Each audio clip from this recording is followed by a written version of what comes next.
आधी रात को 12:30 बजे एक महिला किसी बस स्टॉप पर इंतजार कर रही है। उसे कई लोग आते ही जाते देख रहे हैं, निगाह मार रहे हैं। आखिर कौन थी वो ऐसी महिला, और क्या 12:30 बजे हैदराबाद की सुनसान सड़कों पर एक बस स्टॉप पर वो किसी का इंतजार कर रही थी, या क्या हो रहा था? आइए जानते हैं इस पूरी घटना के अंदर कि आखिर वो कौन थी महिला। नमस्कार, आपका स्वागत है। आप विस्तृत खबरों के लिए हमारा पेज लॉइन देख सकते हैं, लेकिन यहाँ पर मिलेगा आपको क्राइम से भरा हुआ पूरा खजाना। मकसद सिर्फ एक, सावचेत रहें, सतर्क। रात को 12:30 बजे एक महिला अचानक से एक बस स्टॉप पर आती है और देखते ही देखते वहाँ पर कई नज़रें उसे देखना शुरू कर देती है। लेकिन पास में एक चाय का ढाबा था जो करीबन पूरी रात खुला रहता है। उस चाचा की जब नज़र गई तब किसी व्यक्ति ने जाकर के पूछा कि वो महिला 12:30 बजे रात को अकेली क्या कर रही है। तब चाचा ने कहा कि ये पता नहीं क्या कर रही है, लेकिन ये यहाँ पर करीबन 10:30 बजे से यहीं पर खड़ी है। अब चाचा के मन में भी ऐसा कई सवाल पनप रहा था कि आखिर महिला कौन है जो 2 घंटे से लगातार यहाँ पर है। हॉर्न, आवाज़ें, वाहनों का आना जाना, धीरे धीरे शहर सो रहा था और आवाज़ें कम हो रही थी, लेकिन वो महिला उसी जगह पर खड़ी किसी की जैसे मानो प्रतीक्षा कर रही हो। मन चले लोग पास आते गए, पूछते गए और टकटकी लगा करके इधर से उधर बैठते गए। पता नहीं महिला कौन थी। अच्छे सलवार सूट में, लंबी कदकाठी की महिला, जो कोई देखता वैसे वैसे वो उन्हीं की ओर आकर्षित होता जा रहा था। एक युवक पास में आया और उस महिला से पूछने की कोशिश की कि आप कौन हो, बात करने की कोशिश की। तो दूसरा युवक आया, उसने पूछा कि क्या रेट है तुम्हारा। जब ये बातें चल रही थी तब चाचा पास ही की दुकान से ये सारा नज़ारा देख रहे थे कि आखिर इस महिला से किस प्रकार का बर्ताव हो रहा है। अब रात का समय था तो हर किसी ने ये सोचा कि ये महिला हो न हो कोई वर्कर है, लेकिन उसके चेहरे से ऐसा बिल्कुल भी प्रतीत नहीं हो रहा था।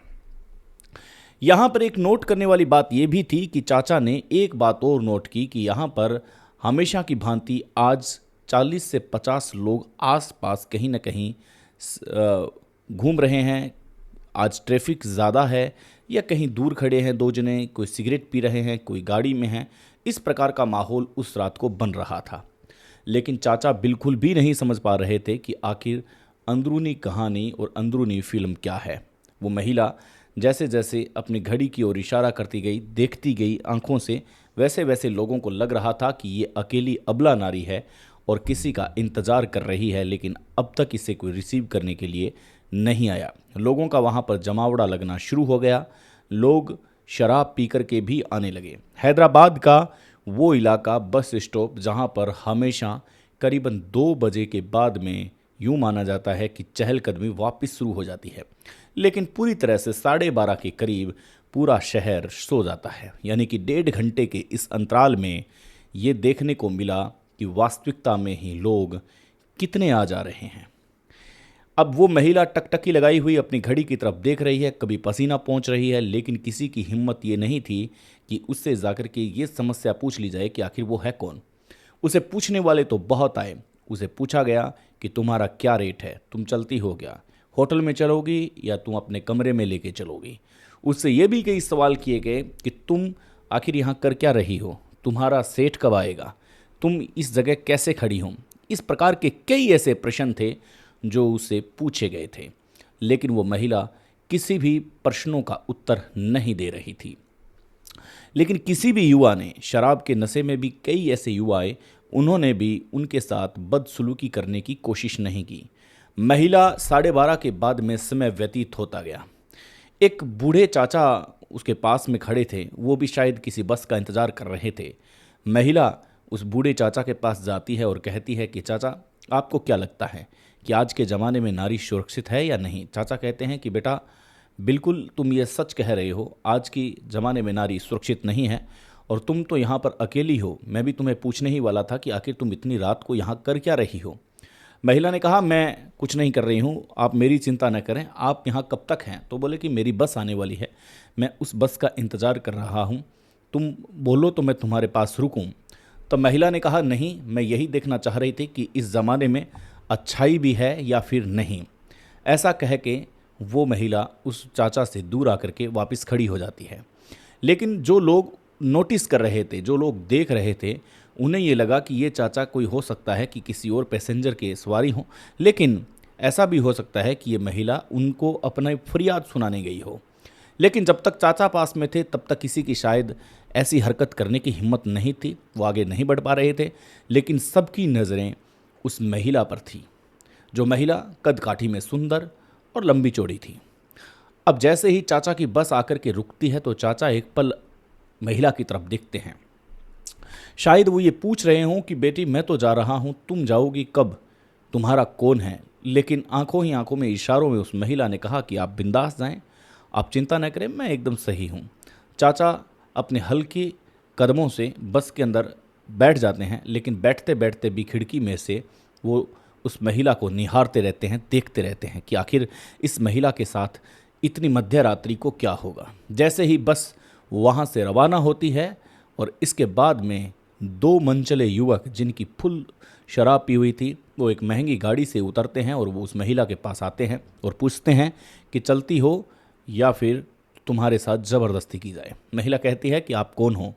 तो बोलते हैं कि हम वही हैं जो तुम समझ रही हो, तुम्हारा रेट बताओगी या फिर तुम अपने आप चलोगी?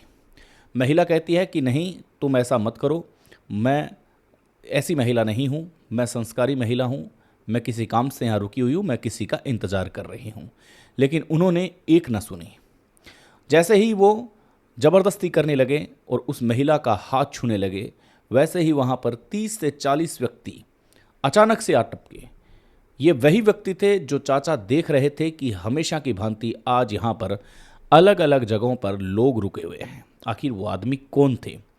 और सिर्फ 1 मिनट के अंदर वो लोग वहाँ पर आ भी धमके थे। उनके साथ वहाँ पर बदसलूकी की जाती है वैसे देखें तो, क्योंकि वो आम आदमी थे। लेकिन जब आपको पता चलेगा कि वो 40-50 आदमी आम नहीं थे, बल्कि वो पुलिस के ऑफिसर्स थे, अब वहाँ पर उनका रिमांड लिया जाता है और रिमांड लेने के बाद में उनको एक पुलिस की गाड़ी में बैठा दिया जाता है। चाचा दूर से ये नज़ारा देख रहे थे कि आखिर ये हो क्या रहा है, आखिर ये महिला कौन है। लेकिन बाद में पता चलता है, क्योंकि वो महिला चाचा के पास आती है और कहती है कि आप यहाँ पूरी रात रुकते हो? बोलते हैं, हाँ, मैं पूरी रात रुकता हूँ। तो आप क्या यहाँ देखते हैं किसी महिला के साथ इस प्रकार का व्यवहार होता है? तो वो कहते हैं कि नहीं, आज ही आप रुके हो, अमूमन तौर पर रुकते नहीं हैं। कोई महिला रुकती है तो महंगी गाड़ियों में बैठ करके वो रवाना हो जाती है। अब ये बात समझने की देर न लगी कि किसी आम व्यक्ति, आम महिला के लिए यहाँ रुकना किसी खतरे से खाली नहीं था। फिर भी उस महिला ने कहा कि आपका कर्तव्य बनता है, आप किसी अकेली महिला को देख करके उससे पूछो कि तुम कहाँ जा रही हो। चाचा ने कहा, जी मैं डर गया था इसलिए मैंने नहीं पूछा, मेरी ये गलती है, लेकिन आप कौन हो? फिर पता चलता है कि वो आईपीएस थी और मल्लिका जिगरी की जगह की एक आईपीएस थी। हैदराबाद में एक जगह है, वहाँ की आईपीएस महिला अधिकारी रात को ये महसूस करने आई थी कि महिलाएं सड़क पर कितनी सुरक्षित हैं। और जो 40-50 पुलिस ऑफिसर्स थे वो उन्हीं की पार्टी के, उन्हीं की टीम के आदमी थे जो सिविल वर्दी में अपने ऑफिसर के साथ वहाँ पर मौजूद थे। जैसे जैसे उस महिला से कई मनचले रेट पूछने आए, बात करने आए, उनको दूर जाकर के पुलिस की गाड़ियों ने धर दबोचा और सबको पुलिस थाने ले जाया गया। मध्य रात्रि को लगभग 2 बजे का समय, और उन थाने में वही आईपीएस महिला अधिकारी उन लोगों के सामने जाती है जिन जिन लोगों ने उस महिला से बदतमीज़ी की थी, गलत पूछा था और गलत इशारे किए थे। सब देख करके सबकी हवा टाइट हो गई जब पता चला कि ये आईपीएस अधिकारी है। और उस वक्त सुबह के न्यूज़पेपर्स में पूरी तरह हैदराबाद में छा गया, पूरा देश इसकी चर्चा करने लगा कि वास्तविकता में ही आईपीएस अधिकारी ने भेष बदल करके सत्य जानने की कोशिश की है। उसके बाद में कहा जा रहा है कि अपराध पर कमी आई है, लगाम लगाने की पूरी कोशिश की जा रही है, क्योंकि जो दर्द खुद एक महिला अधिकारी समझ सकती है वो किसी अखबार या किसी पेपर की कटिंग में मिलना असंभव होता है। नमस्कार, कैसी लगी आपको ये स्टोरी ज़रूर बताइएगा। जय हिंद।